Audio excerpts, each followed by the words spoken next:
الحمدللہ رب العالمین والصلاة والسلام علی اشرف الانبیاء والمرسلین نبینا و حبیبنا و قدوتنا محمد وعلی آلہ و صحابتہ اجمعین، اما بعد۔ جی ہم نے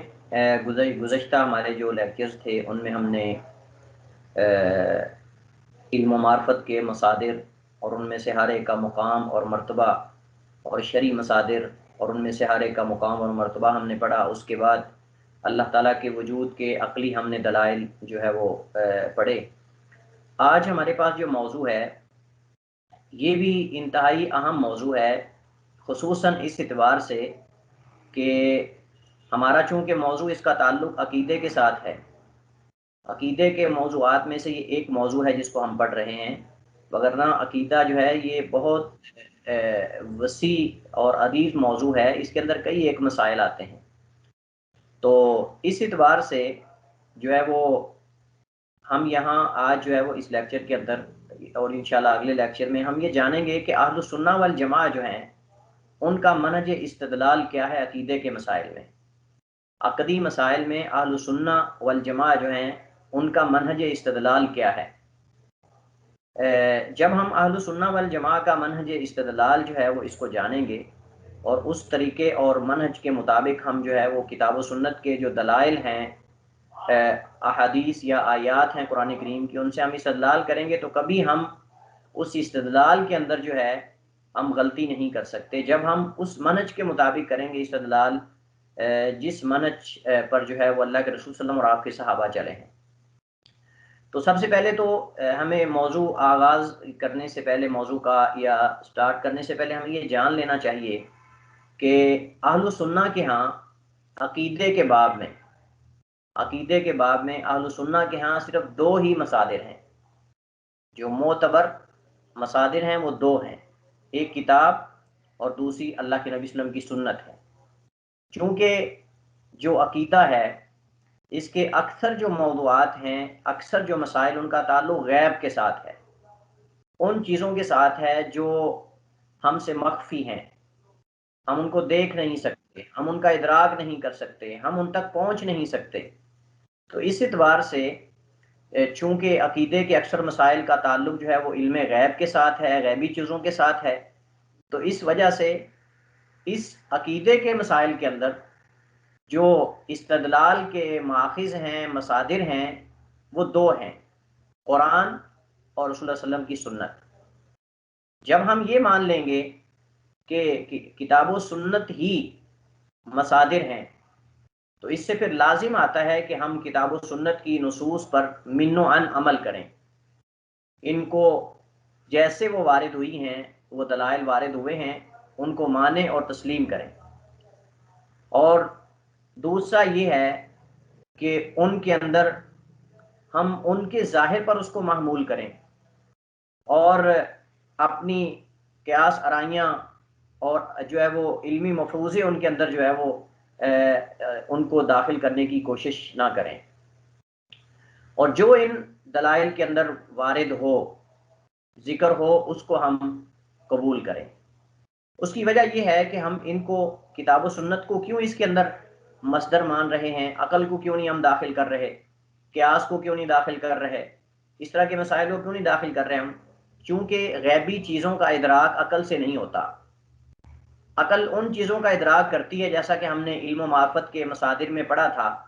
عقل ان چیزوں کا ادراک کر سکتی ہے جن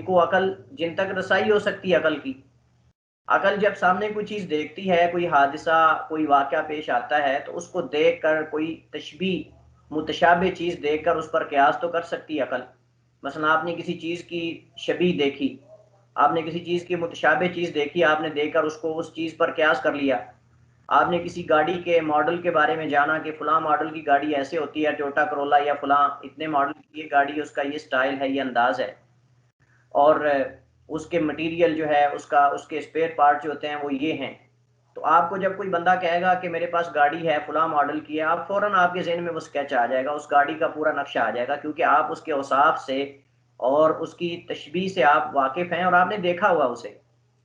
لیکن جو چیزیں غیبی ہیں، جن تک ہم نہیں پہنچ سکتے،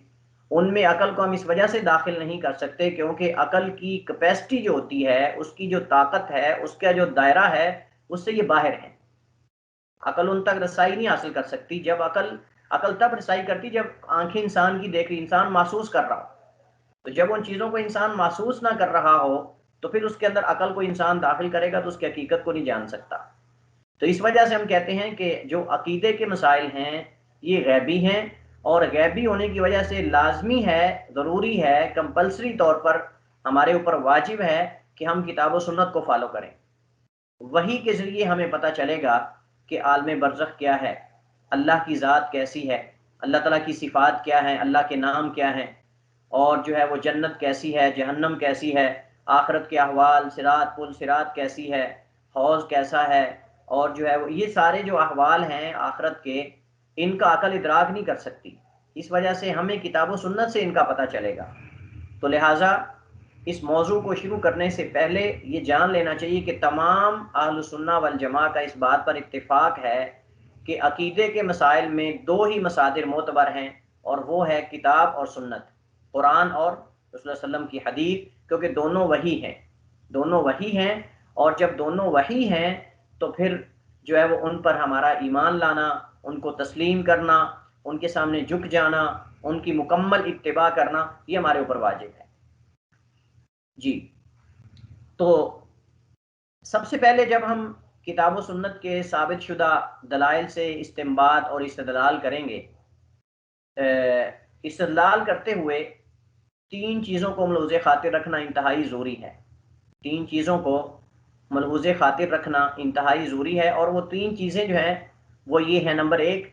استدلال کرتے ہوئے جب ہم کتاب و سنت کی نصوص سے، دلائل سے استدلال کر رہے ہوں، کسی مسئلے پر دلیل لے رہے ہوں یا استدلال کر رہے ہوں، اسے حجت بنا رہے ہوں، تو اس وقت ضروری ہے کہ ہم اپنے نفس کو تمام قسم کی خواہشات سے خالی کریں۔ ہمارا نفس تمام قسم کے مقاصد اور اغراض سے خالی ہونا چاہیے۔ یہ نہیں کہ ہمارے نفس کے اندر جو ہے وہ خواہشات کی اتباع ہو، خواہشات کی پیروی ہو،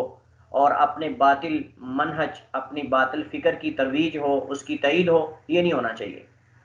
بلکہ استدلال کے وقت ہمارا نفس تمام قسم کی خواہشات سے خالی ہونا چاہیے، کیونکہ اہل بدعت کی نصوص میں تحریف کرنے کی اصل وجہ اپنی بدعت کی تائید اور خواہش نفس کی پیروی ہی تھی۔ ان کے گمراہ ہونے کی سب سے بڑی وجہ یہ کہ انہوں نے جب قرآن و سنت کی نصوص کو لیا، جب انہوں نے کتاب و سنت کے دلائل کو لیا، تو انہوں نے اپنی خواہشات کی روشنی میں ان کو لیا ہے۔ اپنی خواہشات اور اپنی جو بدعات تھی، خرافات تھیں، ان کی تائید کے لیے انہوں نے وہ نصوص لی جو ان کی تائید کرتی تھیں، وہ دلائل لیے جو ان کی تائید کرتے تھے ظاہری طور پر، اور ان کو چھوڑ دیا جو ان کے مخالف تھے۔ جو ان کے مخالف تھے ان کو چھوڑ دیا، حالانکہ چاہیے تو یہ تھا کہ دونوں طرح کے دلائل کو لے کر جمع کر کے ان میں کوئی درمیانی صورت نکالنے کی کوشش کرتے، لیکن انہوں نے کیا کیا کہ انہوں نے ان دلائل کو لے لیا جو ظاہری طور پر ان کی تائید کرتے تھے، اور ایسا ہی کرتے ہیں ہمیشہ۔ اہل بدعت کا یہ طریقہ رہا ہے اور رہے گا، قیامت تک وہ ایسا ہی کرتے رہیں گے کہ وہ جو کہ قرآن اور حدیث کی نصوص ہیں ان میں سے وہی لیتے ہیں، انہی کو ایکسیپٹ کرتے ہیں جو ان کی خواہشات کے مطابق ہوں یا ان کی بدعت کے مطابق ہوں، ان کی بدعت کی ترویج کر رہی ہوں۔ اسی وجہ سے آپ دیکھیں گے کہ وہ ہمیشہ استدلال کرتے ہوئے وہی کچھ ذکر کرتے ہیں جو ان کی بدعت کی ترویج اور مصلحت کے لیے مفید ہو۔ آپ دیکھیں گے، اور یہ ہمیشہ اہل بدعت کا طریقہ رہا ہے، اپنی بدعت کو مشہور کرنے کے لیے، رائج کرنے کے لیے، مزید جو ہے وہ آگے پھیلانے کے لیے، وہ حدیث کو، پوری حدیث کو چھوڑ کر اتنا ٹکڑا لے لیتے ہیں جو ان کی بدعت کی تائید کر رہا ہو، قرآن کی آیت میں سے اتنا حصہ لے لیتے ہیں جو ان کی بدعت کی تائید کر رہا ہو۔ مثال کے طور پر آپ نے عموماً سنا ہوگا کہ جب ربیع الاول کا مہینہ آتا ہے تو ربیع الاول کے مہینے میں قرآن کریم کی آیت کا ایک جز لے لیتے ہیں، وَبِذَلِكَ فَلْيَفْرَحُوا، وَبِذَلِكَ فَلْيَفْرَحُوا قُلْ بِفَضْلِ اللَّهِ۔ یہ پیچھے والی ساری آیت، آگے والی سارا اس کا سیاق توڑ کر ختم کر کے صرف اتنا جو ذکر کرتے ہیں کہ اللہ فرماتا ہے میں نے نبی بھیجا، اس وجہ سے تم خوشی مناؤ۔ اس طرح کی بے شمار مثالیں آپ کو ملیں گی۔ اہل بدعت کی یہ عادت ہے اور عادت رہی اور رہے گی کہ وہ اپنی بدعت کی ترویج کے لیے، اپنی باطل فکر کو ثابت کرنے کے لیے قرآن اور حدیث سے اتنا حصہ لیتے ہیں جو ان کی بدعت کی تائید کر رہا ہو، اور جو ان کے مخالف ہو اس کو توڑ مروڑ کر ذکر کرتے ہیں۔ اسی وجہ سے آپ دیکھیں گے کہ جو قبر کے پجاری ہیں، جو شرک کو چاہنے والے ہیں، شرک کو ترویج دینے والے ہیں، اور جو درباری ملا ہیں، آپ دیکھیں گے وہ کبھی بھی اپنی مسجد میں ممبر رسول پر کھڑے ہو کر کبھی بھی وہ جو ہے توحید بیان نہیں کریں گے، بلکہ ان آیات کی طرف کبھی جائیں گے ہی نہیں جن کے اندر اللہ کی توحید بیان ہوئی ہے، الا ماشاء اللہ، بہت کم آپ کو ایسی مثالیں ملیں گی۔ بلکہ ان آیات کی طرف جانے کی تو کیا بات ہے، کبھی ترجمہ قرآن کا کبھی کورس آپ نے سنا ہے کروایا ہو؟ ترجمہ قرآن کا کورس ہو رہا ہے، تفسیر قرآن کا کورس ہو رہا ہے، کبھی نہیں ایسا ہوتا۔ حدیث کا کورس ہو رہا ہے، کبھی ایسا نہیں آپ دیکھیں گے اہل بدعت کو کہ وہ ایسا کرتے ہوئے، بلکہ وہ صرف چند موضوعات جو ہیں وہ بچوں کو ان کا رٹا لگوا دیتے ہیں کہ آپ نے مخالف سے لڑائی کیسے کرنی ہے، آپ نے مخالف کے سوالوں کا جواب کیسے دینا ہے، آپ نے سامنا کیسے کرنا ہے۔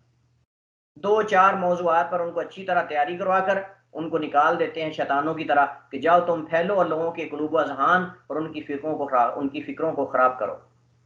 اور اگر آپ ان سے ہٹ کر کوئی اور موضوع ان سے پوچھ لیں، کسی اور موضوع پر ان سے آپ ڈسکس کر لیں، تو آپ کو بالکل سفید کاغذ کی طرح سفید نظر آئیں گے، کک پتہ نہیں ان کو، بالکل سرے سے خالی ان کا دماغ ہوگا۔ اس کی وجہ یہ ان بیچاروں کو پڑھایا ہی نہیں گیا، اور یہ اہل بدعت کا طریقہ رہا ہے، وہ اپنے من کی چیزیں لیتے ہیں، جو ان کے مخالف ہوں اس کو چھوڑ دیتے ہیں، ذکر نہیں کریں گے اس کو۔ اہل بدعت کے اس طرز عمل کی وجہ سے ہی اہل سنہ نے، علماء نے انہیں اہل بدعت اور اہل احوا کہا ہے۔ اہل الاحوا انہیں کہتے ہیں جو اپنی خواہشات کی پیروی کرنے والے ہوں، کتاب و سنت کی نہیں بلکہ اپنی خواہشات اور اپنی من کی پیروی کرنے والے، کہ میں ہوں، جن کی میں نہ مرنے والی ہو۔ تو اہل سنہ اکثر اہل بدعت کو اہل الاحوا بھی کہتے ہیں، آپ کو اکثر کتابوں میں نظر آئے گا اہل البدعت والاحوا، چونکہ یہ خواہشات کی پیروی کرتے ہیں، کتاب و سنت کی پیروی نہیں کرتے۔ ان کے مقابلے میں اگر آپ دیکھیں تو اہل سنہ والجماعہ جو ہیں ان کا منہج اعتدال کا منہج ہے، ان کا کتاب و سنت پر عمل کرنے کا جو منہج ہے، کتاب و سنت سے استدلال کرنے کا جو منہج ہے، وہ اعتدال والا ہے، میانہ روی ہے، نہ افراط ہے نہ تفریط ہے، بلکہ وہ اعتدال کی راہ پر چلنے والے ہیں، منہج اعتدال کو اختیار کرنے والے ہیں۔ اسی وجہ سے وہ ہر دو طرفہ دلائل کو ذکر کرتے ہیں،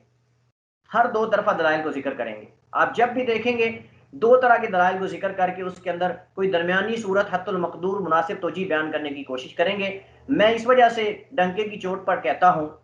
کہ محدثین کے اوپر یہ اعتراض کیا جاتا ہے کہ انہوں نے حدیثیں گڑھی ہیں، جو آج منکرین حدیث ان کا سب سے بڑا شبہ یہ ہے، وہ کہتے ہیں کہ انہوں نے حدیث اپنی طرف سے گڑھ لی ہیں، یہ ساری تو بعد میں بنائی گئی حدیث ہیں۔ ہم کہتے ہیں کہ اگر محدثین نے اپنی طرف سے احادیث بنائی ہوتی تو وہ احادیث ذکر نہ کرتے جو ان کے خلاف تھی، وہ احادیث ذکر نہ کرتے جو ان کے خلاف تھی۔ مثال کے طور پر کچھ ایسی احادیث ہمیں ملتی ہیں کہ جن کے اندر ظاہری یہ پتہ چلتا ہے کہ نبی صلی اللہ علیہ وسلم نے حدیث لکھنے سے منع کر دیا تھا، رسول اللہ صلی اللہ علیہ وسلم نے بعض صحابہ کو احادیث لکھنے سے منع کر دیا تھا، اور بعض حدیث کے اندر آپ نے اجازت دی ہے۔ جب اہل سنہ نے اس موضوع کو ٹچ کیا، علماء نے، محدثین نے، تو آپ دیکھیں گے کتابوں کے اندر انہوں نے دونوں طرح کے دلائل کو جمع کیا۔ ان حدیث کو سب سے پہلے ذکر کیا جن کے اندر اللہ کے نبی صلی اللہ علیہ وسلم نے حدیث لکھنے سے منع کیا تھا۔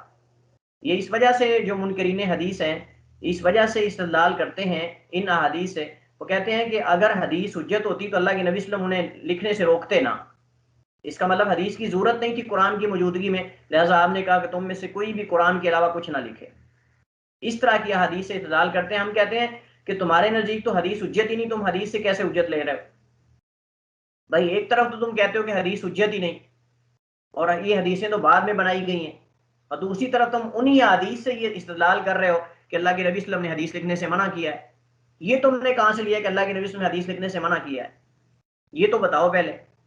تمہارے نزدیک تو حدیث حجت ہی نہیں ہے اور تم اسی حدیث سے حجت پکڑ رہے ہو کہ نبی صلی اللہ علیہ وسلم نے حدیث لکھنے سے منع کر دیا، اس کا مطلب کہ قرآن کے علاوہ حدیث کی ضرورت نہیں ہے۔ تو اہل سنہ والجماعہ نے جب اس طرح کے موضوعات کو اس پر لکھا تو انہوں نے دونوں طرح کے دلائل کو جمع کیا، اور ان کو جمع کر کے ان کے درمیان جو ہے وہ مناسب توجیہ بیان کرنے کی کوشش کی۔ تو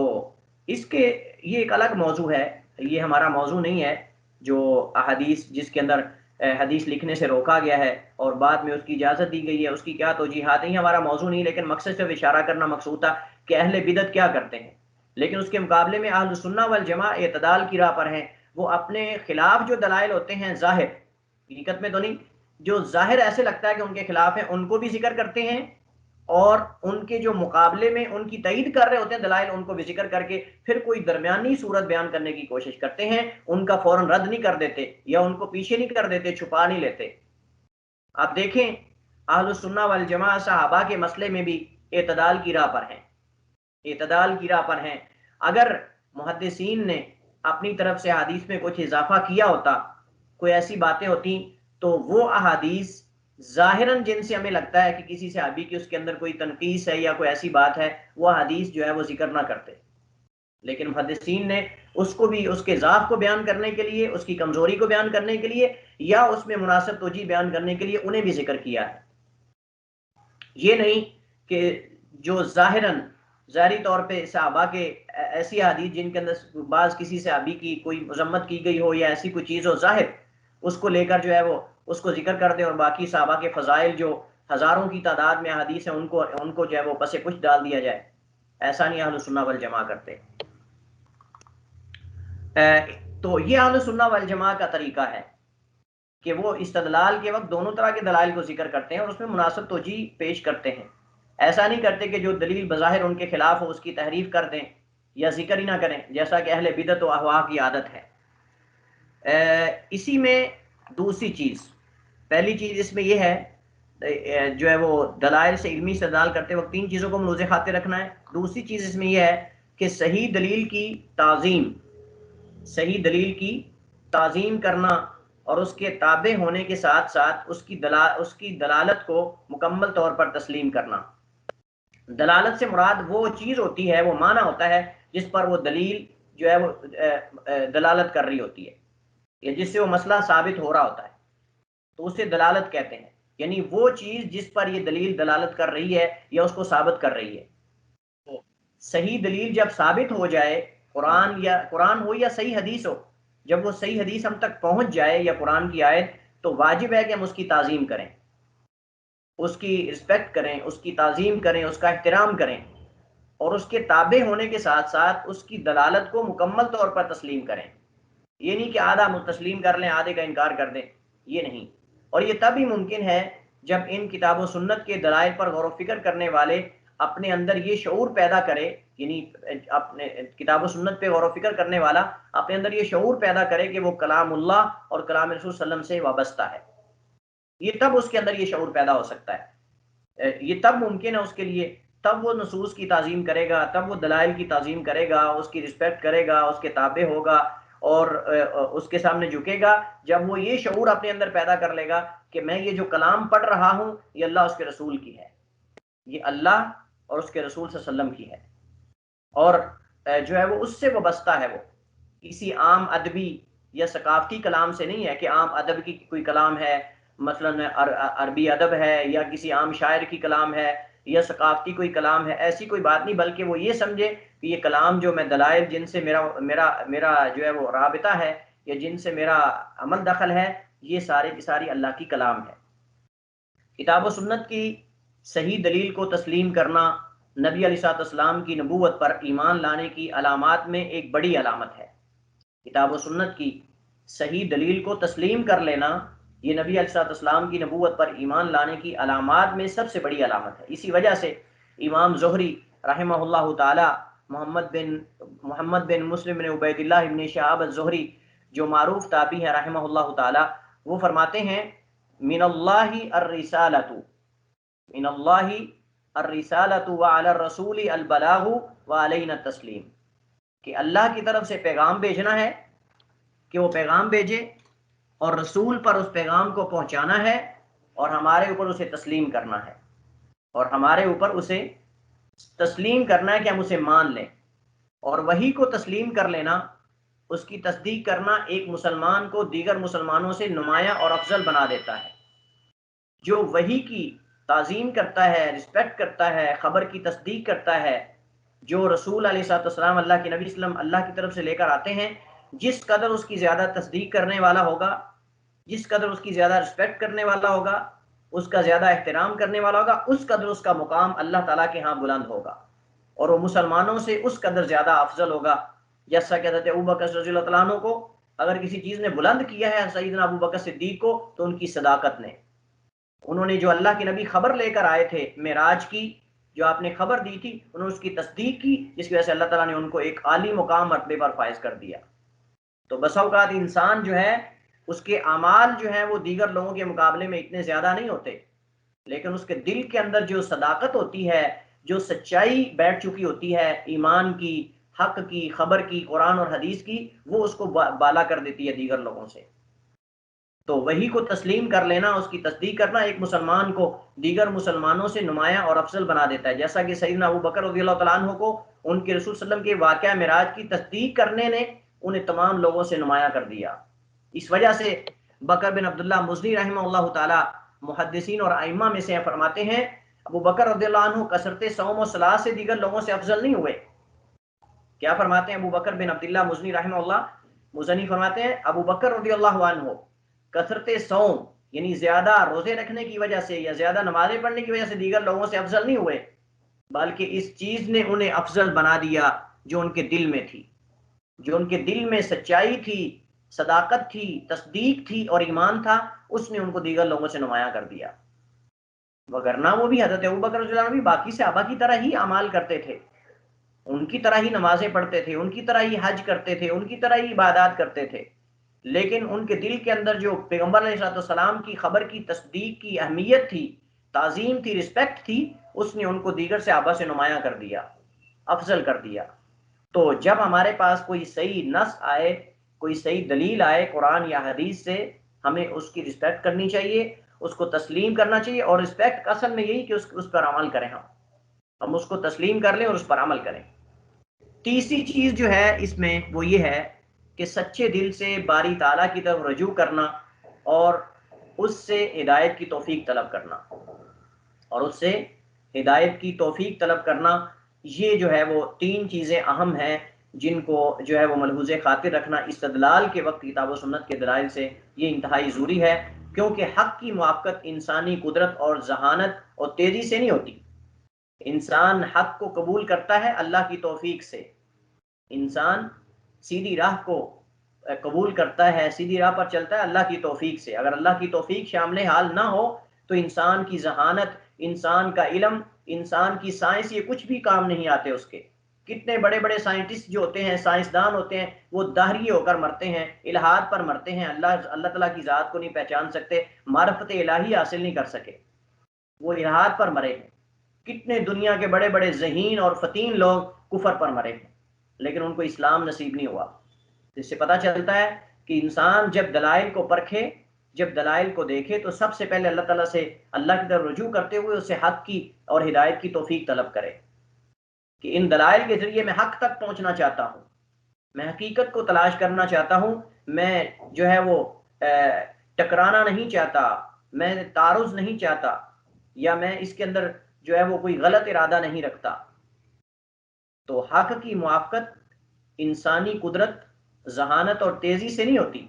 بلکہ اللہ تعالیٰ کی توفیق سے میسر آتی ہے، کیونکہ اگر صرف ذہانت اور انسانی قدرت سے اس کا حصول ممکن ہوتا تو دنیا کے بڑے بڑے ذہین ترین لوگ کفر و شرک اور گمراہی پر دنیا چھوڑ کر نہ جاتے، اور بڑے بڑے سائنسدان جو ہیں الہادی فکر لے کر دنیا سے کوچ نہ کرتے۔ اسی وجہ سے مومن کو 5 وقت ہر نماز کی ہر رکعت میں سورہ فاتحہ کے ضمن میں اہدنا الصراط المستقیم پڑھنے کی تعلیم دی گئی ہے۔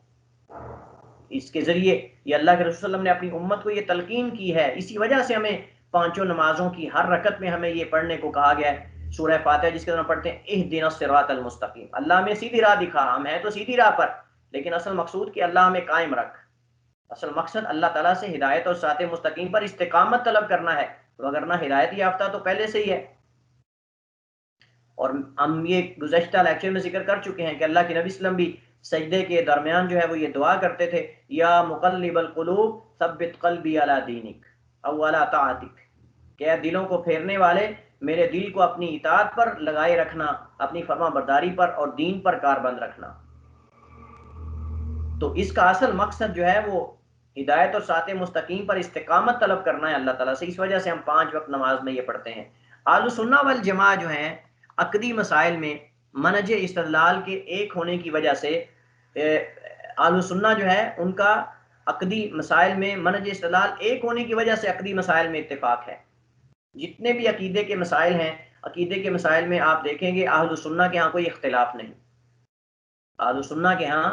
جتنے بھی علماء ہیں، مالکیہ، شافعیہ، حنابلہ، جتنے بھی ہیں حنفیہ، ان کے عقیدے کے مسائل میں کسی کا اختلاف نہیں، ماں سوائے چند ایک مسائل کے جن کو جو ہے جن کے اندر اختلاف ہے گویا کہ وہ نہ ہونے کے برابر ہے. تو چونکہ ان کے مصادر ایک ہیں، ان کا منہج استدلال ایک ہے عقیدے کے مسائل میں، تو اس وجہ سے اہل سنہ کا بالاتفاق منہج استدلال ایک ہونے کی وجہ سے ان کے ہاں عقیدے کے مسائل میں سب پر اتفاق ہے. آپ جو ہے وہ دنیا کے کسی کونے پر بھی مسلمانوں کو جا کر دیکھیں گے تو ان کے اگر اصل آپ ان کے ہاں جو عقیدے کے مسائل ثابت شدہ ہیں ان کو آپ دیکھیں گے تو آپ کو ان کے اندر اختلاف نظر نہیں آئے گا، بخلاف معتزلہ کے، اشاعرہ اور رافضہ کے، جو کہ عقدی مسائل کو، عقیدے کے مسائل کو ثابت کرنے میں کئی فرقوں اور جماعتوں میں بٹے ہوئے ہیں. آپ دیکھیں گے ان میں سے خوارج ہیں تو خوارج کے اندر کتنے فرقے ہیں، کتنے طرق ہیں، صوفیہ کے اندر کتنے طرق ہیں، اشاعرہ کے اندر، معتزلہ کے اندر کتنے بڑے بڑے فرقے ہیں. اور یہ اصل میں ان کے منہج استدلال کے مختلف ہونے کی وجہ سے ہے، کیونکہ ان کا منہج استدلال ایک نہیں ہے. لیکن اہل سنہ والجماعہ جو ہیں، جو مسلمان حقیقی مسلمان ہیں، ان کا چونکہ منہج استدلال ایک ہے، اس وجہ سے ان کا عقیدے کے مسائل پہ اتفاق ہے، اور ان میں اکثر عقیدے کے مسائل ایک ہیں، ان میں کسی قسم کا اختلاف جو ہے وہ موجود نہیں ہے. دوسری چیز ہمارے پاس جو اس موضوع میں وہ یہ ہے کہ اہل سنہ کے ہاں قواعد استدلال کیا ہے. جب وہ استدلال کرتے ہیں تو کن قواعد کو منوز خاطر رکھتے ہیں، کن قواعد کو، کن کلیات کو مد نظر رکھتے ہیں. جب وہ کتاب و سنت کے دلائل سے استدلال کرتے ہیں تو کون سی چیزیں ان کے سامنے ہوتی ہیں، کون سے قواعد ہیں جن کو وہ سامنے رکھ کر استدلال کرتے ہیں. تو اہل سنہ والجماعہ کے ہاں استدلال کے چند اہم قواعد مندرجہ ذیل ہیں. نمبر 1، متکلم کی مراد کو جاننا. متکلم کی مراد کو جاننا ان کے ہاں مطلوب اور مقصود ہوتا ہے، اس کو ٹکرانا، اس کو رد کرنا مقصود نہیں ہوتا. آپ جانتے ہیں ایک دوسرے سے مخاطب ہونے اور میل جول رکھنے کا اصل مقصد یہ ہوتا ہے کہ جو ہمارے نفوس میں، جو ہمارے نفسوں میں، جو ہمارے مافز ضمیر کے اندر جو مقاصد اور معنی چھپے ہوئے ہیں ان کو ہم دوسروں کے سامنے پہنچا سکیں. اصل یہ ہمارا مقصد ہے دوسروں سے میل جول رکھنے کا، دوسروں سے مخاطب ہونے کا. جب انسان کسی سے مخاطب ہوتا ہے، جب کوئی کسی کے سامنے کوئی جو ہے وہ تقریر کرتا ہے، کوئی واعظ کرتا ہے، کوئی نصیحت کرتا ہے، تو اس کا مقصد جو اس کے مافز ضمیر کے اندر چیز پوشیدہ ہے، جو مقاصد اور معنی ہیں ان کو لوگوں کے سامنے بکھیرے، لوگوں کے سامنے ان کو بیان کرے. لہٰذا نفس میں موجود جو مقاصد اور معنی ہوتے ہیں ان کو ایک دوسرے تک منتقل کرنا اصل یہ مخاطب ہونے کا مقصد ہوتا ہے. کتاب و سنت کے جو دلائل بھی اسی طرز پر جاری ہیں. اللہ نے اگر قرآن کریم اتارا ہے، اگر حدیث، اللہ کے نبی صلی اللہ علیہ وسلم نے حدیث کے اندر مسائل بیان کیے ہیں تو یہ صرف سیر و تفریح کے لیے نہیں ہے کہ ہم دیکھ کر خوش ہو جائیں، بلکہ اصل مقصود یہ ہے کہ جو ان کے اندر احکام ہیں، جو معنی اور مقاصد ہیں ان کو لوگوں تک پہنچایا جائے، لوگ اس کو سمجھیں. لہٰذا جو متکلمین میں سے ایسے لوگ ہیں جو کہتے ہیں کہ کتاب و سنت کی جو نصوص ہیں، جو دلائل ہیں، ان کے معنی اللہ ہی جانتا ہے، مثلا اللہ تعالیٰ سمیع ہے، اللہ تعالیٰ بصیر ہے، اللہ تعالیٰ خبیر ہے، اللہ تعالیٰ علیم ہے، تو وہ کہتے ہیں کہ ان کے کئی ایسے لوگ ہیں، علماء ان کو ہم کیا کہیں، کئی ایسے جو ہے فلاسفہ یا ایسے مفکرین، متکلمین ہیں جو کہتے ہیں کہ ان کے معنی اللہ جانتا ہے. ان کو کہتے ہیں مفوضہ، المفوضہ، جو تفویض کرتے ہیں معنی کی اللہ کی طرف، کہتے ہیں کہ ان کے معنی اللہ ہی جانتا ہے. قرآن کریم میں السمیع ہے تو کہتے ہیں سمیع کا مطلب اللہ ہی جانتا ہے، خبیر ہے تو خبیر کا مطلب اللہ ہی جانتا ہے، ہم اس کا معنی نہیں کریں گے. تو بھائی پھر قرآن کریم اتارا کیوں گیا ہے؟ پھر اللہ کے نبی صلی اللہ علیہ وسلم نے وضاحت کیوں کی؟ اگر ہمیں اس کے معنی اللہ کے سپرد کرنے ہیں تو پھر نبی علیہ السلام کے آنے کا کیا مقصد تھا؟ لہٰذا وہ یہ کہتے ہیں کہ جو قرآن کریم کے اندر اس طرح کی صفات وارد ہوئی ہیں ہم ان کو مانیں گے نہیں، بلکہ ان کے معنی اللہ کے سپرد کریں گے. حالانکہ ایسی بات نہیں ہے. اصل مقصود جو ہے وہ قرآن نازل کرنے کا اور نبی کو بھیجنے کا لوگوں تک جو مقاصد اور معنی ہیں ان کو پہنچانا تھا، ان کی شرح کرنا تھا، ان کی وضاحت کرنا تھا، ان کی توضیح کرنا تھا. تو کتاب و سنت کے جتنے بھی دلائل ہیں ان کا بھی اصل مقصد یہی کہ لوگوں تک جو ہے وہ مقاصد اور معنی کو پہنچایا جائے، کیونکہ ان کے اتارنے کا بھی اصل مقصد لوگوں کی ہدایت اور کامیابی ہے. اس لیے مخاطب پر واجب ہے کہ وہ متکلم کی مراد تک پہنچنے کی بھرپور کوشش کرے، وہ بھرپور کوشش کرے، لیکن یہ نہ سمجھے کہ جو متکلم کی کلام ہے اس کی وضاحت کوئی اور آ کر کرے گا، اس کی وضاحت بھی پھر اللہ اس کے رسول ہی کریں گے، اور جیسے اللہ اس کے رسول اللہ تعالیٰ سے اس کے رسول نے سیکھا اور رسول اللہ علیہ وسلم سے آپ کے صحابہ نے سیکھا، ہم اس کے مطابق ہی اس کی وضاحت کریں گے۔ دوسرا قاعدہ جو ہے وہ یہ ہے کہ اصل یہی ہے کہ کتاب و سنت کے دلائل کو ان کے ظاہری معنی پر معمول کیا جائے، یعنی جیسے وہ معنی وارد ہوا ہے قرآن اور حدیث کے اندر، وہ لفظ وارد ہوا ہے، ہم اسی طرح اس کو تسلیم کریں، اس کے علاوہ ہم کو اپنی طرف سے معنی اس کا نہ کریں، کوئی غلط تعویل نہ کریں۔ مثال کے طور پر لفظ ید آیا ہے تو اصل یہ ہے کہ لفظ ید ہاتھ کو کہتے ہیں، تو جب لفظ ید قرآن و حدیث میں آئے گا اس کی نسبت اللہ کی طرف ہوگی تو ہم دیکھیں گے کہ یہاں ظاہری معنی اصل یہی کہ ہاتھ اس سے مراد ہے، الا کہ اس کے اندر کوئی ایسا سیاق و سباق ہو جس سے پتہ چل رہا ہو کہ یہاں ید کا معنی جو ہے وہ قوت ہے، ید کا معنی جو ہے وہ قدرت ہے یا طاقت ہے، لیکن اصل یہ کہ جب لفظ ید اللہ کی ذات کی طرف نسبت کیا جائے گا تو اس سے مراد اللہ کا ہاتھ ہوگا، لیکن متکلمین نے کہا کہ یہاں ہم تعویل کریں گے، تو ہم نے ان کے اس بات کو، اس کا توڑ کرنے کے لیے ہم نے کہا کہ اصل یہی ہے کہ کتاب و سنت کے دلائل کو ان کے ظاہری معنی پر ہی معمول کیا جائے، یعنی کلام کو اس کے سیاق و سباق کی روشنی میں سمجھا جائے کہ اس سے پہلے کلام کیا چل رہی ہے، بعد میں کیا کلام چل رہی ہے، اس کو توڑ کر جو ہے وہ اپنی فکر کے مطابق، اپنی خواہشات کے مطابق جو ہے وہ انسان اس کی تعویل نہ کرے، اس کی تفسیر نہ کرے۔ کتاب و سنت کی نصوص اور دلائل جو ہیں ان میں اصل یہ ہے، ہاں اگر کتاب و سنت میں کوئی ایسا اشارہ یا قرینہ مل جائے جس سے پتہ چل رہا ہو کہ یہاں اس دلیل کا معنی ظاہر کے مطابق نہیں، تو اس وقت سے اس کے ظاہری معنی سے پھیر کر اسے جو ہے وہ دوسرے شرعی معنی کی طرف لے جایا جائے گا جس پر قرآن و سنت یا اجماع میں سے کوئی ایک دلالت کرے، یعنی اس پہ بھی دلیل ہونی چاہیے، یہ نہیں کہ جو ہمارا من کرے ہم اس کی وضاحت کر دیں، ہم اس کی وضاحت کر دیں۔ یہ جو ہمارا قاعدہ ہے کہ اصل یہ ہے کہ کتاب و سنت کے دلائل کو ان کے ظاہر پر محمول کیا جائے، جو ظاہری معنی ہمیں سنتے، جو ہمارے ذہن میں آتا ہے فوراً اس لفظ کو سنتے وہ معنی ہم کریں، یہ نہیں کہ جو معنی جو ہے وہ ہم اس کے اندر تعویلیں کریں، اور جو معنی ہمیں غور و فکر کرنے کے بعد جو کسی دوسری منطق سے ہمیں سمجھ آتا ہے وہ ہم نے معنی نہیں کرنا۔ اس کی مثال ہم جو ہے وہ آسان مثال ہم اس کی لیتے ہیں، اگر تم کہتے ہو رأیت اسدا فی الغابۃ، اور کو بندہ کہتا ہے رأیت اسدا فی الغابۃ، اسد شیر کو کہتے ہیں، اور آپ جانتے ہیں کہ اسد کسی کا لقب بھی ہو سکتا ہے، جیسا کہ حضرت علی کا لقب تھا اسد اللہ الغالب، اسد اللہ، اللہ کا شیر۔ حضرت حمزہ کا بھی جو ہے وہ لقب بعض حدیث میں وارد ہوا ہے۔ تو آپ دیکھیں کہ اسد جو ہے دو، عموماً عرب کے ہاں دو چیزوں کے لیے استعمال ہوتا ہے، ایک تو اسد جو حیوان ہوتا ہے شیر، اور دوسرا اسد بمعنی لقب ہوتا ہے کہ شیر۔ اب اگر کوئی آدمی یہ کہے کہ رأیت اسدا فی الغابۃ، کہ میں نے اسد کو دیکھا غابہ یعنی جنگل میں، تو اب یہاں فوراً جو ہمارے ذہن میں جب غابہ کا لفظ آئے گا نا، جنگل کا، تو ہم پھر یہاں معنی اسد بمعنی وہ آدمی نہیں کریں گے جس کا لقب شیر ہے، بلکہ یہاں معنی وہ کریں گے جو اس جنگل کے لیے مناسب ہے، کیونکہ جنگل میں جب آپ نے اسد کو دیکھا ہے تو پھر اسد وہ لقب، وہ اسد نامی آدمی نہیں ہوگا، بلکہ وہ اسد جو ہے وہ شیر ہوگا جو حیوان ہے، کیونکہ جنگل میں آپ دیکھ رہے ہیں۔ تو لہٰذا اگر آپ کسی کو کہتے ہیں رأیت اسدا فی الغابۃ، کہ میں نے جنگل میں اسد کو دیکھا، تو اس سے مراد فوراً جو سننے والے کے ذہن میں آئے گا وہ کیا آئے گا کہ وہ اسد بمعنی شیر ہے، وہ اسد بمعنی وہ آدمی نہیں ہے کہ جس کا لقب اسد ہے، کیونکہ آپ نے ساتھ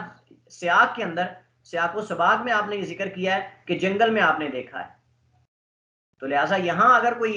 اٹھے آدمی اور کھڑا ہو کر کہہ دے رأیت اسدا فی الغابۃ کا معنی یہ کہ میں نے اسد اللہ یا شیر آدمی کو میں نے دیکھا جنگل میں، تو یہ درست نہیں ہوگا۔ ہاں اگر کوئی ایسا قرینہ ہمیں مل جائے گا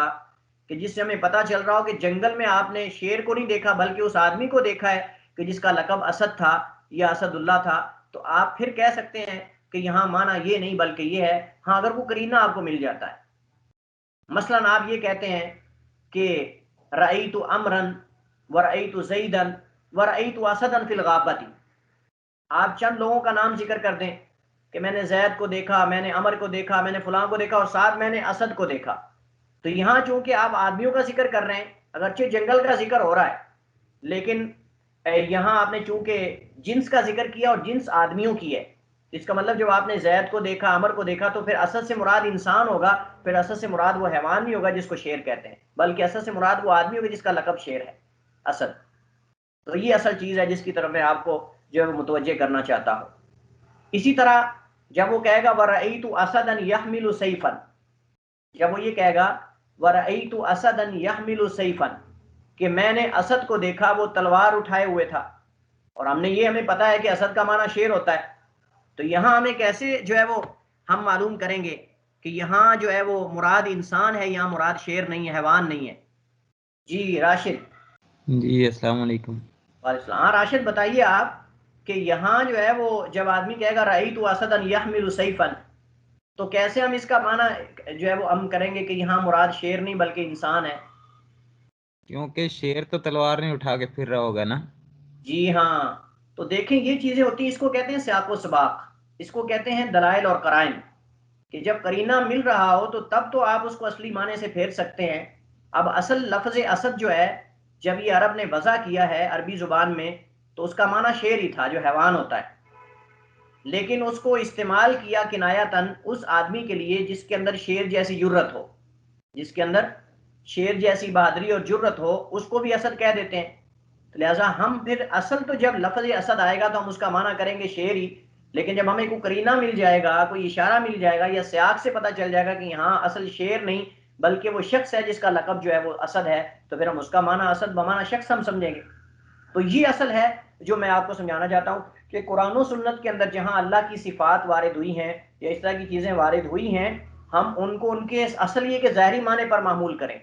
الا کہ ہمیں کوئی ایسا قرینہ مل جائے کہ یہاں یہ صفت نہیں بلکہ یہ صفت مراد ہے۔ جیسا کہ ہم نے کل پڑھا تھا، رات کو آپ کو یاد ہوگا فقہ کے اندر ہم نے پڑھا تھا کہ وہاں لا یسجدون سے مراد اصل ظاہر یہ لگ رہا تھا کہ یہاں سجدہ نہیں کرتے وہ، لیکن حالانکہ وہ معنی اس کا نہیں تھا، بلکہ وہاں جو ہے وہ یہ سیاق اس پہ دلالت کر رہا تھا کہ یہاں لا یسجدون سے مراد جو ہے، کیونکہ قرآن ذکر ہو رہا ہے وَإِذَا قُرِئَ عَلَيْهِمُ الْقُرْآنُ لَا يَسْجُدُونَ، تو قرآن کا مطلب ہر آیت پر تو سجدہ نہیں کیا جاتا، اس کا مطلب یہ ہے کہ یہاں لا یسجدون سے مراد سجدہ تلاوت نہیں بلکہ یہاں جھکنا، تواضع اختیار کرنا، عاجزی اختیار کرنا اور اس کے تابع ہو جانا، خشوع اختیار کرنا اصل یہ ہے۔ بالکل ایسے ہی یہ مثال آپ سمجھیں۔ تو جب آدمی نے جو کہا رأیت اسدا یحمل سیفا کہ میں نے اسد دیکھا جو تلوار اٹھائے ہوئے تھا، یہاں ہم معنی شیر نہیں کریں گے کہ میں نے شیر کو دیکھا تلوار، کیونکہ شیر تلوار اٹھا سکتا ہی نہیں۔ تو اب اس میں اسد کا ظاہری معنی یہی بنتا ہے کیونکہ سیاق اسی پہ دلالت کر رہا ہے۔ اسی طرح ہی قرآن کریم میں اس کی بے شمار مثالیں ہیں، جن جو ہے وہ مثالیں ہیں جن میں نص دلیل کو اس کے ظاہر سے پھیرنا ممنوع ہے، کیونکہ سیاق و سباق کی اس کی اجازت نہیں دیتا، سیاق و سباق اس کی اجازت نہیں دیتا۔ جیسا کہ اللہ تعالیٰ کا فرمان ہے قال یا ابلیس ما منعک ان تسجد لما خلقت بیدی، اللہ تعالیٰ قرآن کریم میں فرماتا ہے کہ اے ابلیس تجھے کس چیز نے روکا ہے کہ تو اس کے لیے سجدہ کرے جسے میں نے اپنے دونوں ہاتھوں سے بنایا ہے۔ اب یہاں متکلمین جو ہیں، جو اہل کلام ہیں، جو اصل میں ان کا جو منہج ہے، ان کا جو زندگی کا سارا خلاصہ ہے، وہ اللہ تعالیٰ کی ذات کی تعطیل کرنا ہے، اللہ تعالیٰ کو ایک ایسی ذات ثابت کرنا ہے جس کی کوئی صفات ہی نہیں، نعوذ باللہ من ذالک۔ وہ کہتے ہیں کہ ذات ہے لیکن اس کی کوئی صفات ہی نہیں۔ مجھے یہ بتائیں کہ کوئی ایسی ذات دنیا میں ہے کہ جس کی کوئی صفات نہ ہو؟ حقیقت میں یہ بھی الہاد ہی ہے، حقیقت میں یہ بھی ایک طرح کا الہاد ہی ہے کہ اللہ کو ایک ایسی ذات ثابت کرنا جس کی صفات ہی کوئی نہیں، نعوذ باللہ۔ کوئی دنیا میں ایسی ذات ہے جس کی صفات نہ ہو؟ وہ کہتے ہیں اللہ ہے، ذات ہے لیکن نہ سننے والا ہے، نہ نعوذ باللہ دیکھنے والا ہے، نہ چلنے والا ہے، نہ نازل ہونے والا ہے، جیسا کہ حدیث میں آتا ہے اللہ آسمان دنیا پر آ جاتے ہیں، نہ اللہ تعالیٰ جو ہے وہ اس کی آنکھ ہے، نہ اللہ تعالیٰ کا ید ہے، حالانکہ خود اللہ تعالیٰ نے اپنے حق میں ثابت کی ہیں چیزیں۔ تو وہ ایک اللہ کو ایسی ذات ثابت کرتے ہیں بغیر صفات کے جس کی کوئی صفت ہی نہیں۔ اور مجھے یہ بتائیں کوئی ایسی ذات دنیا میں ہے جو موجود ہو اور اس کی کوئی صفت نہ ہو؟ حتیٰ کہ درخت بھی ہے نا، تو درخت کی بھی صفات ہوتی ہیں۔ کوئی بھی دنیا میں چیز جو موجود ہے اس کی صفات ہوتی ہیں، حتیٰ کہ جو موجود نہیں ہوتی ان کی بھی صفات آپ ذہن میں رکھ کے کہتے ہیں فلاں چیز وجود میں آئے گی اس کی یہ صفات ہوں گی۔ یہ جائے کہ ہم موجود چیزوں کے بارے میں کہیں کہ وہ ذات ہے لیکن اس کی کوئی صفات ہی کوئی نہیں۔ تو لہٰذا جب اللہ تعالیٰ نے فرمایا یا ابلیس ما منعک ان تسجد لما خلقت بیدی کہ اے ابلیس تجھے کس چیز نے روکا کہ تو اس کو سجدہ کرے جسے میں نے اپنے ہاتھوں سے پیدا کیا ہے، یہاں متکلمین یہاں ہاتھوں سے مراد نعمت کرتے ہیں، جس کو میں نے اپنی قدرت سے اپنی نعمت سے پیدا کیا ہے. تو بھائی اللہ نے تو پورے جہان کو اپنی قدرت سے بنایا ہے. تو پھر یہاں آدم علیہ السلام کی خوبی کیا ہوئی؟ اگر اللہ نے آدم علیہ السلام کو بھی اپنی قدرت سے اپنے ہاتھوں سے نہیں بنایا، اپنی قدرت سے بنایا ہے کن کہہ کر، اپنے ہاتھوں سے نہیں بنایا، تو پھر آدم کا دیگر مخلوقات سے میزہ کیا، خوبی کیا ہے؟ پھر نمایاں کیوں ہوئے وہ؟ ان کو مقام کیوں ملا؟ پھر اللہ تعالیٰ کا ذکر کرنا لما خلقت بیدیا، اس کا کوئی فائدہ ہی نہیں. اللہ نے اس وجہ سے فرشتوں کو کہا نا کہ سجدہ کرو، کیونکہ اللہ نے اس کو اپنے ہاتھوں سے بنا کر اس کو عزت دی ہے. لیکن یہ کہتے ہیں نہیں، یہاں ہاتھوں سے مراد نعمت اور قدرت ہے کہ میں نے اپنی قدرت سے آدم علیہ السلام کو پیدا کیا. تو بھائی اللہ نے تو پوری کائنات کو اپنی قدرت سے بنایا، اپنی رحمت اور اپنی نعمت سے پیدا کیا. تو پھر یہاں آدم علیہ السلام کو جو اپنے ہاتھ سے پیدا کرنے کا ذکر کرنے کا کیا فائدہ ہے اگر یہاں بھی مراد قدرت ہی ہے؟ تو یہاں سیاق جو ہے وہ اس بات پہ دلالت کر رہا ہے کہ اللہ تعالیٰ نے وہاں فرشتوں کے سامنے جب ان کو سجدہ کرنے کا کہا تو اس چیز سے حجت پکڑی کہ میں نے تمام چیزوں کو کن کہہ کر بنایا ہے، لیکن جب آدم کو پیدا کرنے کی باری آئی تو میں نے اپنے ہاتھوں سے بنایا آدم کو. اور یہ آدم علیہ السلام کو، انسان کو جو ہے وہ ایک ایسے مرتبے پر اس خصوصیت نے فائز کر دیا جس پر دیگر مخلوقات فائز نہیں ہو سکتے. اس لیے انسان کو کہتے ہیں اشرف المخلوقات. اللہ نے جو ہے وہ فی احسن صورہ انسان کو پیدا کیا ہے، جیسا کہ قرآن میں فی احسن تقویم، سب سے بہترین صورت اور ڈھانچے میں انسان کو ڈالا ہے کہ جو انسان کے تصور سے بھی بالا تر تھا. تو اس وجہ سے ہم یہاں کہیں گے کہ یہاں سیاق جو ہے وہ اس کی نفی کر رہا ہے کہ تم اس کا معنی نعمت اور قدرت کرو، کیونکہ یہاں حجت اللہ تعالیٰ پکڑ رہے ہیں فرشتوں کے سامنے کہ میں نے اس آدم کو اپنے ہاتھوں سے بنایا، لہذا کے سامنے سجدہ کرو. کیونکہ قدرت سے تو اللہ نے ہر چیز ہی بنائی. وہ کہہ سکتے تھے آگے سے کہ اللہ تو نے ہمیں بھی تو اپنی قدرت سے ہی بنایا ہے، تو نے آسمان بھی تو اپنی قدرت سے بنائے ہیں، تو نے جنت و جہنم بھی تو اپنی قدرت سے بنائی، تو پھر اس کی کیا خوبی ہے؟ لیکن اس کا مطلب فرشتوں کو بھی پتا تھا کہ اللہ نے آدم علیہ السلام کو اپنے ہاتھوں سے بنایا. تو یہاں ید سے مراد جو ہے وہ نعمت کرنے کا معمولی سا بھی احتمال نہیں، کیونکہ سیاق اس بات پر دلالت کر رہا ہے کہ اللہ تعالیٰ نے آدم کو اپنے ہاتھوں سے بنایا اور اسی نے ہی اسے دیگر مخلوقات پر فوقیت دی. اگر باقی مخلوقات کی طرح اسے بھی اپنی قدرت و نعمت سے کن کہہ کر بنایا ہوتا تو پھر فوقیت بیان کرنے کا کوئی مقصد نہ ہوتا. نمبر 3، وحی کی تفسیر و تشریح وحی سے کی جائے گی. وحی سے مراد کتاب و سنت ہے. کتاب و سنت کی تشریح اور تفسیر جو ہے وہ کتاب و سنت سے ہی کی جائے گی. قرآن کی وضاحت اور تفسیر قرآن کرے گا یا حدیث کرے گی، ہم اپنی عقلوں سے نہیں کریں گے. اس وجہ سے علماء نے باقاعدہ اس پر تفسیریں لکھی ہیں، جن تفسیروں کے اندر انہوں نے آیات کی تفسیر آیات کے ساتھ کی ہے، اور محدثین اور ائمہ اعظام نے اپنی کتابوں کے اندر، کتب حدیث کے اندر باقاعدہ ابواب اور کتابیں قائم کی ہیں جن کے اندر عنوان دیا ہے کتاب و تفسیر، یعنی ایسی تفسیر جو اللہ کے نبی صلی اللہ علیہ وسلم اور آپ کے صحابہ سے منقول ہے، جو آپ کے صحابہ نے آپ سے سیکھی ہے، اس کے اندر آپ کو وہ تفسیر ملے گی. کتاب و تفسیر جو صحیح بخاری کے اندر ہے، دیگر کتابوں کے اندر ہے، اس کا اصل مقصد یہ کہ حدیث کی تفسیر قرآن کی حدیث کے ساتھ یا پھر قرآن کی قرآن کے ساتھ وضاحت، یعنی قرآن کی آیات جو ہے وہ تفسیر قرآن یا سنت سے ہوگی. اس کی 3 وجوہات ہیں. ہم کیوں کہہ رہے ہیں کہ قرآن کی تفسیر قرآن سے ہوگی یا سنت سے ہوگی، کسی اور چیز سے نہیں ہوگی؟ اس کی 3 وجوہات ہیں. نمبر 1، عقل اس بات کا تقاضا کرتی ہے کہ صاحب کلام اپنی کلام کو، مدلول اور معنی کو دوسروں سے زیادہ بہتر جانتا ہے. جو صاحب کلام ہوتا ہے وہ اپنی کلام کے جو مدلولات ہوتے ہیں، جن پر اس کی کلام دلالت کر رہی ہے، اس کو دوسروں سے زیادہ بہتر جانتا ہے، اس سے زیادہ بہتر جانتا ہے. اللہ تعالیٰ اپنی کلام پاک کو، قرآن کریم کو ہم سے زیادہ جانتے ہیں، کیونکہ اللہ تعالیٰ نے وہ قرآن نازل کیا ہے. تو لہٰذا ایک آیت کے اندر ہمیں بظاہر اس کا معنی واضح نظر نہیں آ رہا ہوتا، لیکن دوسرے قرآن کے حصے کے اندر اس کی وضاحت آ رہی ہوتی ہے. اگر آپ دونوں آیتوں کو ملا کر نہیں پڑھیں گے تو آپ کے سامنے وضاحت نہیں ہوگی، وہ واضح نہیں ہوگا. تو اس وجہ سے جو صاحب کلام ہے وہ اپنی کلام کے جو معنی ہوتے ہیں، مدلولات ہوتے ہیں، ان کو دوسروں سے زیادہ بہتر جانتا ہے. اس وجہ سے ہم کہہ رہے ہیں کہ وحی کی تفسیر ہم وحی سے کریں گے یا سنت سے کریں گے. یعنی سنت کی 2 قسمیں قرآن اور حدیث ہے، یا ہم قرآن کی قرآن سے تفسیر کریں گے یا پھر قرآن کی سنت سے تفسیر کریں گے. اس کے علاوہ اپنی طرف سے تفسیر نہیں لے کر آئیں گے. دوسری وجہ یہ ہے کہ رسول اللہ صلی اللہ علیہ وسلم اپنی حیات طیبہ میں کئی جگہوں پر قرآن کریم کی تفسیر قرآن سے کی ہے. آپ صلی اللہ علیہ وسلم نے اپنی زندگی میں، اپنی حیات طیبہ میں آپ نے کئی جگہوں پر قرآن کی تفسیر قرآن سے کی ہے. آپ نے، کسی نے سوال کیا آپ سے تو آپ نے قرآن کی آیت دوسری پڑھ دی، فرمایا اس سے مراد یہ ہے. اور اس کی بے شمار مثالیں آپ کو صحیح بخاری میں کتاب و تفسیر کے اندر اور کئی دوسری جگہوں پر آپ کو مل جائیں گی۔ تیسری ریزن اور وجہ یہ ہے ہم کیوں کہتے ہیں کہ وحی کی تفسیر وحی سے کی جائے گی، کسی اور چیز سے نہیں کی جائے گی، کیونکہ امر واقع میں ایسا ہی ہے، امر واقع میں حقیقت حال ایسے ہی ہے کہ قرآن میں آپ کو بے شمار ایسی مثالیں ملیں گی جن میں قرآن کی تفسیر قرآن سے کی گئی ہے، قرآن کی تفسیر قرآن سے کی گئی۔ جیسا کہ اللہ کے نبی صلی اللہ علیہ وسلم جو آپ سے پوچھا گیا کہ الذین آمنوا ولم یلبسوا ایمانہم بظلم اولئک لہم الامن وہم مہتدون، یہ سورہ انعام کی آیت نمبر 82 ہے، 82۔ اس کے اندر اللہ تعالیٰ فرماتا ہے کہ وہ لوگ جو ایمان لائے،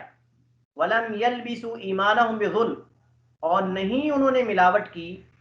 اس ایمان کے ساتھ ظلم کی، اولئک لہم الامن، یہی وہ لوگ ہیں امن پانے والے دارین میں، دنیا آخرت میں، واولئک وہم مہتدون، اور یہی کامیاب ہونے والے، ہدایت یافتہ ہے۔ اب یہاں ظلم سے کیا مراد ہے؟ ولم یلبسوا ایمانہم بظلم، یہاں ظلم سے مراد شرک ہے۔ یہ ہمیں کیسے پتا چلا کہ یہاں سے مراد شرک ہے؟ جب ہم نے دوسری سورہ لقمان کی آیت کو پڑھا تو وہاں ہمیں پتا چلا کہ یہاں ظلم سے مراد، ظلم تو انسان کر لیتا ہے، بس اوقات انسان سے ظلم ہو جاتا ہے، کیونکہ ظلم جو ہے وہ عدل کے منافی ہے، اور بس اوقات انسان سے ظلم ہو جاتا ہے۔ کسی چیز کو اس کی جگہ پر نہ رکھنا، حقدار کو حق نہ دینا، یہ کوئی بھی انسان کسی سے بھی ہو سکتا ہے، لیکن یہاں مراد ظلم خاص ظلم ہے، اور وہ شرک ہے، اس سے مراد شرک کا ظلم ہے، اور اس سے بڑا دنیا میں کوئی ظلم نہیں ہے۔ اس کا پتہ ہمیں کہاں سے چلا؟ جب ہم نے سورہ لقمان کی آیت کے ساتھ ملا کر پڑھا، اور وہ آیت ہے اللہ تعالیٰ فرماتا ہے وَإِذْ قَالَ لُقْمَانُ لِابْنِهِ وَهُوَ يَعِظُهُ يَا بُنَيَّ لَا تُشْرِكْ بِاللَّهِ إِنَّ الشِّرْكَ لَظُلْمٌ عَظِيمٌ، إِنَّ الشِّرْكَ لَظُلْمٌ عَظِيمٌ۔ فرمایا کہ جب لقمان نے اپنے بیٹے سے کہا وَهُوَ يَعِظُهُ، اس حال میں کہ وہ اسے وصیت کر رہا تھا، نصیحت کر رہے تھے، یا بنیہ، اے میرے بیٹے، لا تشرک باللہ، اللہ کے ساتھ شرک نہ کرنا، ان شرک لظلم عظیم، بے شک شرک بہت بڑا ظلم ہے۔ اب ہمیں اس آیت سے، سورہ لقمان کی آیت سے پتا چلا کہ سورہ انعام کے اندر جو ظلم وارد ہوا ہے، لفظ ظلم، اس سے مراد شرک ہے، اس سے مراد عام ظلم نہیں ہے، بلکہ خاص ظلم ہے، اور وہ شرک جس سے بڑا دنیا میں کوئی ظلم نہیں ہے، جس سے بڑا دنیا میں کوئی ظلم نہیں کہ اللہ کی عبادت کو کسی اور کے نام کر دینا،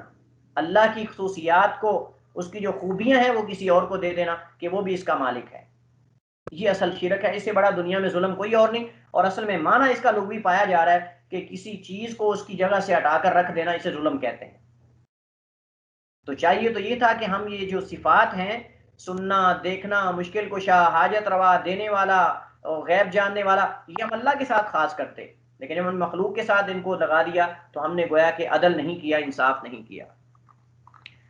تو قرآن کریم میں اس کی بے شمار مثالیں موجود ہیں کہ ایک آیت دوسری کی تفسیر کرتی ہے۔ اگر آپ اس موضوع پر مزید دلچسپ چیزیں پڑھنا چاہتے ہیں، اور آپ کو اگر جو ہے وہ دلچسپی ہے، تو بہت ہی زبردست کتاب جو ہے اضواء البیان فی ایضاح القرآن بالقرآن، علامہ محمد امین شنقیطی رحمہ اللہ تعالی، جو کہ ہمارے استاد شیخ عبد المحسن عباد حافظ اللہ کے استاد ہیں، اور یہ تفسیر بالقرآن، تفسیر القرآن بالقرآن کی سب سے اہم کتاب ہے۔ یہ اس موضوع میں جو تفسیریں لکھی گئی ہیں قرآن کی تفسیر قرآنی آیات کے ساتھ، یہ سب سے اہم اور عمدہ کتاب ہے تفسیر کی، اگرچہ تھوڑی سی لمبی ہے، لیکن اس کتاب کی خوبی یہ ہے، اس کتاب کا میزہ یہ ہے کہ صاحب اضواء البیان نے اپنی اس تفسیر کی کتاب کے اندر وہ آیات جن کا ظاہری ہمیں تعارض لگتا ہے دوسری آیات کے ساتھ، ان کا جواب دیا ہے۔ ان کی الگ ایک کتاب بھی ہے، دفع ایہام الاضطراب فی آیات الکتاب، ان کی الگ ایک کتاب بھی ہے، دفع ایہام الاضطراب، یعنی جو قرآن کریم کی آیات میں ظاہری ہمیں ایہام، وہم نظر آتا ہے، تعارض نظر آتا ہے، اس کا جواب کیا ہے۔ اس کا جواب تفصیل کے ساتھ شیخ محمد امین شنقیطی رحمہ اللہ تعالیٰ نے اپنی کتاب دفع ایہام الاضطراب کے اندر دیا ہے، لیکن یہ ساری چیزیں ان کی تفسیر کے اندر بھی موجود ہیں، اضواء البیان کے اندر بھی، اور یہ انتہائی عمدہ تفسیر ہے۔ اور یہ اگر کوئی فقیہ بننا چاہتا ہے، اور اگر جو ہے وہ قرآن کریم کی تفسیر اور اس کے اندر جو اپنے اندر تفسیر کا ملکہ پیدا کرنا چاہتا ہے، اس کو چاہیے یہ کتاب ضرور پڑھے، اضواء البیان۔ اس طرح سنت سے قرآن کی تفسیر کی بھی بے شمار مثالیں موجود ہیں جنہیں یہاں ذکر کرنا ممکن نہیں۔ اس کی مثال جاننے کے لیے آپ دیکھیے صحیح بخاری، دیگر کتب حدیث میں کتاب و تفسیر جو ہے عنوان، اس کو دیکھیں، آپ کو اس کی بے شمار مثالیں مل جائیں گی۔ کتاب و سنت کے دلائل کو سمجھنے کے لیے عربی زبان اور اقوال سلف کی معرفت حاصل کرنا ضروری ہے۔ اب جب ہم کتاب و سنت کو سمجھنا تو ضروری ہے کہ ہم عربی زبان اور اقوال سلف کو جانیں، ان کی روشنی میں ہم جو ہے عربی زبان اور اقوال سلف کی روشنی میں جو ہے وہ ہم کتاب و سنت کے دلائل کو سمجھنے کی کوشش کریں۔ اپنی جو ہے وہ ایک بندہ عربی زبان جانتا ہی نہیں، عربی زبان سے واقف ہی نہیں، اور وہ بندہ کہے کہ میں مفتی ہوں، میں مفتی اعظم ہوں، میں مجتہد زماں ہوں، تو اس کو مفتی کیا، اس کو جوتے مارنے چاہیے ایسے آدمی کو جو عربی زبان سے دارا بیدری سے واقف نہیں ہے، عربی زبان سے بالکل سرے سے نابلد ہے اور اس کو پتہ ہی نہیں، جاہل، اور کہتا ہے میں مفتی اعظم ہوں، عربی عبارت پڑھنی نہیں آتی اس کو، تو وہ آدمی نہیں۔ کتاب و سنت کے دلائل کو سمجھنے کے لیے عربی زبان اور سلف صالحین کے اقوال کی معرفت حاصل کرنا ضروری کہ اس میں سلف صالحین نے کیا کہا ہے، اور سلف صالحین سے مراد جو ہے وہ قرون اولا کے لوگ ہیں، جو نبی صلی اللہ علیہ وسلم فرمایا خیر القرون قرنی ثم الذین یلونہم ثم الذین یلونہم، تین آپ نے فرمایا 3 بار، میری صدی سب سے بہترین صدی، اس کے بعد میرے صحابہ کی صدی، میرے صحابہ کے بعد تیسری صدی، یعنی 3 لوگ جو ہے صحابہ تابعین تبع تابعین، یہ لوگ اس سے مراد ہیں۔ جب سلف صالحین کا لفظ آتا ہے تو اس سے مراد جو ہے وہ پہلی 3 صدیوں کے جو وہ لوگ ہیں جو صراط مستقیم پر قائم تھے، جو نبی صلی اللہ علیہ وسلم کے طریقے اور آپ صلی اللہ علیہ وسلم کے منہج پر، آپ صلی اللہ علیہ وسلم کے صحابہ کے طریقے پر قائم تھے۔ عربی بھی وہی معتبر ہوگی جو دیگر زبانوں سے خلط ملط ہونے سے قبل کی ہے، دیگر زبانوں سے خلط ملط ہونے سے قبل کی، ابھی کی عربی نہیں چلے گی، ابھی کی عربی تو ساری اس کے اندر دیگر زبانیں مل چکی ہیں، انگلش اور اردو اور پتہ نہیں کیا کیا، سمبوسا، اب ہم سموسا کہتے ہیں وہ سمبوسا کہتے ہیں، ہم روٹی کہتے ہیں وہ روٹی کہتے ہیں، ہم سیدھا کہتے ہیں وہ بھی سیدھا کہتے ہیں، اس طرح جو ہے وہ کتنے الفاظ ایسے ہیں جو انگلش کے انہوں نے بیچ میں داخل کر لی ہیں، تو وہ آج کی عربی داخل نہیں ہوگی، بلکہ عربی سے مراد وہ عربی ہے جب عربی زبان خالص تھی، اس کے اندر دیگر زبانیں داخل نہیں ہوئی تھیں، وہ عربی معتمد ہے، اور اس پہ باقاعدہ علماء نے ڈکشنریاں اور جو مختلف قسم کی معاجم اور لغت کی کتابیں لکھی ہیں۔ اسی وجہ سے جو قرآن کی تفسیر جدید فلسفی اور فکری اصطلاحات سے کرتا ہے، کئی لوگوں نے قرآن کی تفسیر اس انداز میں کی ہے، ہمیشہ وہ گمراہ ہوئے ہیں، وہ حتمی طور پہ کہیں نہ کہیں غلطی کرے گا۔ جو جدید فکری اور فلسفی اصطلاحات کے مطابق قرآن کی تفسیر کرنے کی کوشش کرے گا ہمیشہ گمراہ ہوگا، جیسا کہ بعض لوگوں نے اللہ تعالیٰ کے فرمان فَمَن يَعْمَلْ مِثْقَالَ ذَرَّةٍ خَيْرًا يَرَهُ اس کے بارے میں کہا کہ اس سے مراد جو مادہ ہوتا ہے نا، جس سے دنیا، یہ دنیا ایک کہتے ہیں مادہ ہے، اس کا تخلیق کرنے والا مادہ، اور مادے کا کوئی خالق نہیں ہے، اس کو مادہ کہتے ہیں وہ دنیا کو، اور کہتے ہیں کہ اس کا ایک ٹکڑا جو ہے اس سے مراد ہے۔ فَمَن يَعْمَلْ مِثْقَالَ ذَرَّةٍ خَيْرًا يَرَهُ، افسوس کی بات ہے، کہتے ہیں یہاں ذرہ سے مراد جو ہے وہ مادے کا ٹکڑا جز ہے، مادے کا ٹکڑا اور جز ہے جو مادہ دنیا ہے، اور یہ غلط ہے، کیونکہ لغت عرب میں ذرہ جب بولا جاتا ہے تو ذرہ سے مراد چونٹی ہوتی ہے، یا وہ ذرہ ہوتا ہے جو سورج کی شعاعوں میں آپ کو نظر آتا ہے، جب سورج کی شعاعیں آپ ونڈو کے اندر، کھڑکی کے اندر سے اندر آتی دیکھتے ہیں، اس کے اندر آپ کو چھوٹے چھوٹے ذرات نظر آتے ہیں، اس کو کہتے ہیں ذرہ، یا چونٹی کو ذرہ کہتے ہیں، یا پھر اس ذرے کو جو آپ کو سورج کی شعاعوں میں نظر آتا ہے۔ اور اس کو قرآن کریم کے اندر دوسری جگہ پر اللہ فرماتا ہے فَجْعَلْنَاهُ هَبَاءً مَنْثُورًا، فَجْعَلْنَاهُ هَبَاءً مَنْثُورًا، ہم ان کے اعمال کو جو ہے وہ ایسے کر دیں گے، ضائع کر دیں گے، جیسے وہ سورج کی شعاعوں میں تنکے آپ کو نظر آتے ہیں، وہ ذرات نظر آتے ہیں، آپ ان کو پکڑنا چاہتے ہیں لیکن آپ ان کو پکڑ نہیں سکتے، ان کے اعمال کو اللہ ایسے کر دے گا۔ تو یہاں ذرہ عربی زبان میں جب بولا جاتا ہے تو اس سے مراد چونٹی ہوتی ہے، یا پھر ذرہ وہ جو سورج کی شعاعوں میں نظر آتا ہے، تو یعنی اللہ تعالیٰ فرماتا ہے کہ جس نے وہ ذرے کے برابر بھی عمل کیا جو آپ کو سورج کی شعاعوں میں نظر آتا ہے، یا چونٹی کے برابر بھی عمل کیا، اس کا وہ عمل ضائع نہیں ہوگا، اس کو قیامت کو دیکھ لے گا اور وہ لکھا جا رہا ہے۔ اسی طرح کتاب و سنت کو سلف صالحین کے فہم کی روشنی میں سمجھنا چاہیے، اور سلف صالحین سے مراد وہ لوگ ہیں جو پہلی 3 صدیوں کے لوگ ہیں، جو صلی اللہ علیہ وسلم کے طریقے پر چلنے والے ہیں، ہر طرح کے لوگ نہیں، جو بھی اس دور کے اندر تھے، وہاں تو خوارج بھی تھے، وہاں تو رافضہ بھی تھے، وہاں تو معتزلہ بھی تھے، پہلی 3 صدیوں میں ان میں سے کئی وجود میں آ چکے تھے، لیکن یہاں مراد وہ لوگ ہیں جو صراط مستقیم پر اللہ کے نبی صلی اللہ علیہ وسلم کی طریقے اور راستے پر چلنے والے تھے۔ متشابہ دلائل کو محکم اور واضح دلائل کی طرف لوٹایا جائے، جب بھی استدلال کرنا ہے تو اگر کوئی آپ کے سامنے ایسی آیت ہے جو متشابہ ہے، جس کا معنی واضح نہیں، تو آپ اس کو محکم کی طرف لوٹائیں۔ اللہ تعالیٰ قرآن کریم میں فرماتا ہے هو الذی انزل علیک الکتاب ومنہ آیات محکمات، وہ ذات جس نے آپ پر اتارا کتاب کو، اس میں سے کچھ ایسی آیات ہیں جو محکم ہیں، واضح ہیں، ان ام الکتاب، وہ کتاب کی اصل ہیں، وَأُخَرُ مُتَشَابِهَاتٌ، اور کچھ ایسی دوسری آیات بھی ہیں جو متشابہ ہیں، جن کے اندر 2 طرح کے معنی پائے جاتے ہیں، یہ ایک سے زائد معنی پائے جاتے ہیں۔ فَأَمَّا الَّذِينَ فِي قُلُوبِهِمْ زَيْغٌ، جن لوگوں کے دلوں میں کجروی اور ٹیڑھا پن ہے، فَيَتَّبِعُونَ مَا تَشَابَهَ مِنْهُ، وہ اس کی پیروی کرتے ہیں جو متشابہ ہے اس قرآن کریم میں سے آیات، ان کو لیتے ہیں، اور یہ ہمیشہ اہل بدعت اور اہل باطل کا طریقہ کار رہا ہے۔ ابتغاء الفتنہ، فتنے کی تلاش میں،